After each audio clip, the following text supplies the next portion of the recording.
So அன்றைக்கி அவங்க என்ன பண்ணியிருக்காங்க, குழந்தைங்களுக்கு வந்து பாலில் வந்துட்டு 5 மாத்திரை போட்டு தூக்க மாத்திரையை போட்டு கொடுத்துருக்காங்க.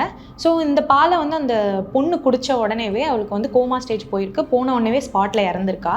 ஸோ அந்த பையன் மட்டும் கொஞ்சம் உயிரோடு இருந்திருக்கான்றதை சொல்கிறாங்க. இவங்க என்ன பண்ணாங்க, அந்த உயிரோடு இருக்கானா இல்லையான்றது தெரியாமல் அந்த தலகாணியை போட்டு அந்த குழந்தை முகத்திலே போட்டு அழுத்தி அந்த குழந்தைய சாகடிச்சிருக்காங்க. உங்களுக்கு ஒரு அழகான ஒரு நல்ல குடும்பம் இருக்குது, இதை வச்சுட்டு நீங்கள் நல்லா வாழலாம். ஒரு நல்ல வேலைக்கு போகிற கணவனாக இருக்கட்டும், உங்களுக்கு 2 அழகான குழந்தைங்களா இருக்கட்டும். ஸோ இதை வச்சுட்டு நீங்கள் ஒரு மாதிரி உங்கள் லைஃப்பை கண்டிப்பாக கொண்டு போயிட்டு இருந்திருக்க முடியும்.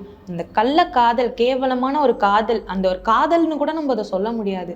அது ஒரு தேவையே இல்லாத ஒரு விஷயம். அது உனக்கு தேவையே இல்லாத. ஏன்னா நீ ஒரு குடும்ப பெண்ணாக இருக்க, உனக்கு ஒரு குழந்தை இருக்குது, உனக்கு ஒரு ஹஸ்பண்ட் இருக்காங்கன்ற பட்சத்தில் உனக்கு இதெல்லாம் தேவையே இல்லாத விஷயம். பட் நீ பண்ணிட்ட, அதை நீ எக்ஸ்ட்ரீமாக பண்ணது தான் பெரிய தப்பாக அமைஞ்சு 2 குழந்தைங்க உன்னால் உயிர் போயிருக்குன்றதை கொஞ்சம் கூட யோசிக்கல. ஸோ குழந்தைய கொன்னுட்ட அடுத்த செகண்ட் அவங்க என்ன பண்ணியிருக்காங்கன்னா, கொன்னுட்டாங்களா செத்துட்டாங்களா இல்லையான்றது அவங்களுக்கு ப்ராப்பராக தெரியல. பட் கொடுத்து படுக்க வச்சுட்டாங்க. குழந்தையெல்லாம் நல்லா போத்தியெல்லாம் வச்சுட்டாங்க. எப்போவுமே ஆஸ் யூஷுவல் தூங்குற மாதிரி.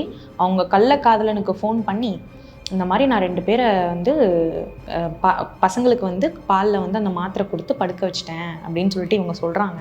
அதுக்கு அவர் என்ன சொல்கிறாருன்னா, செத்துட்டாங்களா, இப்போ என்ன பண்ணுறது, என்ன சொல்கிற, சீரியஸாவா சொல்கிற அப்படின்னும் போது இவங்களுக்கு பதறுது. என்னன்னா லைக் இந்த மாதிரி வந்து இப்போ என்ன பண்ணுறதுன்னு தெரியல, நம்ம 2 பேரும் பேசாமல் ஓடி போயிடலாமா அப்படின்னும் போது, எனக்கும் ஷிஃப்ட் முடிய போகுது, நீயும் ஹஸ்பண்ட் வர்றதுக்குள்ளே வீட்டிலேருந்து அங்கே கிளம்பி நாகர்கோயில் வந்துரு, நம்ம அங்கே 2 பேரும் மீட் பண்ணி நம்ம அங்கேருந்து கிளம்பிடலாம் அப்படின்ற ஒரு பிளானை போடுறாங்க. 5 மாத்திரை போட்டிருக்காங்க, தூங்குற மாதிரி தான் இருக்காங்க. என்ன பண்றது எனக்கு தெரியல. 2 பேரும் எங்க ஊருக்கு போயிடலாம். Greens traditional face wash use பண்ணு. இது நமக்கு தரும் பிரைட் அண்ட் க்ளோயிங் ஸ்கின் நேச்சுரலா. Greens traditional face wash.